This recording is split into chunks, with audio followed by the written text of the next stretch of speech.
வணக்கம். Bank, loan, interest இதெல்லாம் நம்ம வாழ்க்கையில அடிக்கடி கேட்கிற வார்த்தைகள் இல்லையா?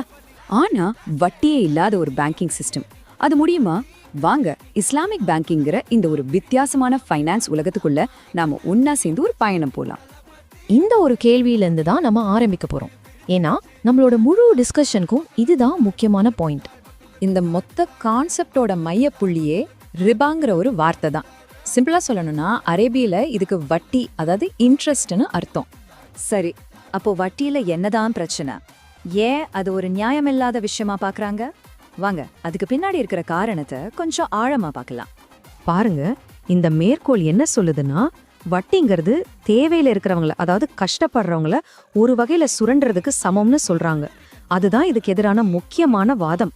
இந்த விஷயத்த நாம இன்னும் சுலபமா புரிஞ்சுக்க வாங்க அகமதுங்கிற ஒரு சின்ன கடைக்காரரோட கதைய பார்க்கலாம்.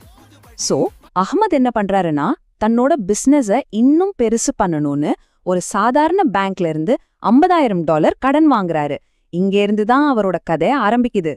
ஆனா பாருங்க, நிறைய பிசினஸ் ஓனர்ஸ் சந்திக்கிற மாதிரி அகமதோட வியாபாரமும் அவர் நினைச்ச மாதிரி போகல.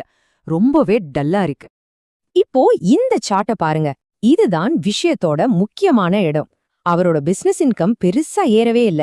ஆனா அந்த காம்பவுண்ட் இன்ட்ரெஸ்ட் வஜசா அவரோட கடன் மட்டும் மலை மாதிரி வளர்ந்துகிட்டே போகுது. இதுதான் இங்க இருக்கிற பெரிய சிக்கலே. வழக்கமான பேங்கிங் சிஸ்டம்ல இதுதான் நடக்கும். அகமதுக்கு லாபம் வந்தாலும் சரி, நஷ்டம் வந்தாலும் சரி, பேங்க்குக்கு வட்டி போயே ஆகணும். அதாவது பேங்கோட ரிட்டர்ன்ஸ் கேரண்டி. ஆனா கடன் வாங்கினவரோட நிலைமை, அத பத்தி யாருக்கும் கவலை இல்ல. இது ஒரு வகையில அநியாயம்னு சொல்றாங்க. அப்போ இதுக்கு வேற வழியே இல்லையா? இதுக்கு மாற்று ஏதாவது இருந்தா எப்படி இருக்கும்? இப்போ நாம ஒரு மாற்று வழிய பத்தி யோசிக்கலாம். அகமட் ஒரு இஸ்லாமிக் பேங்குக்கு போயிருந்தா அவரோட கதை எப்படி இருந்திருக்கும்? வாங்க பார்க்கலாம். இஸ்லாமிக் பேங்கிங்ல அஹ்மதோட சூழ்நிலைக்கு பொருத்தமான ஒரு மாடல் இருக்கு. அதுக்கு பேரு முஷாரகா. சிம்பிளா சொன்னா இது ஒரு ஜாயிண்ட் பார்ட்னர்ஷிப் மாதிரி. பேங்க்கும் கஸ்டமரும் சேர்ந்த பார்ட்னர்ஸா ஒரு பிசினஸ் பண்றாங்க. வர்ற லாப நஷ்டத்தை 2 பேரும் பகிர்ந்துக்கிறாங்க. இந்த முஷாரகா எப்படி வேலை செய்யுதுன்னு பார்க்கலாமா? ரொம்ப சிம்பிள். 1.